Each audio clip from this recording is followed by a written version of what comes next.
তো গাইজ আজকে আমি পুকুরে গিয়েছিলাম দেখতে যে কেউ মাছ ধরছে নাকি। তো গিয়ে দেখি দুটো ছেলে মাছ ধরছে। তো ওরা যে এত বড় বড় মাছ পাবে সেটা আমি কল্পনাও করতে পারিনি। এতটুকু বাচ্চা ছেলে এত বড় বড় মাছ ধরেছে। তো চলো ভিডিওটা প্রথম থেকে শুরু করা যাক। তো hello guys, welcome back to my channel. Guys আমি আজকে পুকুরে এসেছি। তো দুটো ছেলে আজকে মাছ ধরছে। তো চলো দেখা যাক, পুরো ভিডিওটা সবাই দেখতে থাকো। তো গাইজ এটা হচ্ছে আমাদের পুকুরে যাওয়ার রাস্তা, ঢালাই করে দিয়েছে, এখন ঘাটটা অনেক সুন্দর করে দিয়েছে। এই দেখো পুচকে দুটো ছেলে মাছ ধরছে। আর ওরা যে এত বড় বড় মাছ ধরেছে মানে কল্পনাও করতে পারবে না, তোমরা ভাবতেও পারবে না। এতটুকু ছেলে দেখলে হবে না ভাই, মাছ কিন্তু অনেক বড় বড় ধরেছে। তো গাইজ আমি যখন ওপর থেকে নামছিলাম তখন এরা অনেক ভয় পেয়ে গেছিলো, মনে করছিল যেন পুকুরে রাখা চলে এসেছে।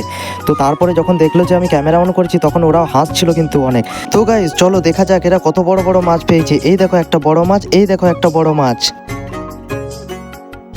তো গাইজ ভিডিওটি যদি ভালো লাগে থাকে চ্যানেলটি অবশ্যই সাবস্ক্রাইব করে দেবে, ভিডিওতে অবশ্যই একটি লাইক করে দেবে বন্ধুরা। দেখা হচ্ছে পরের কোনো ভিডিওতে।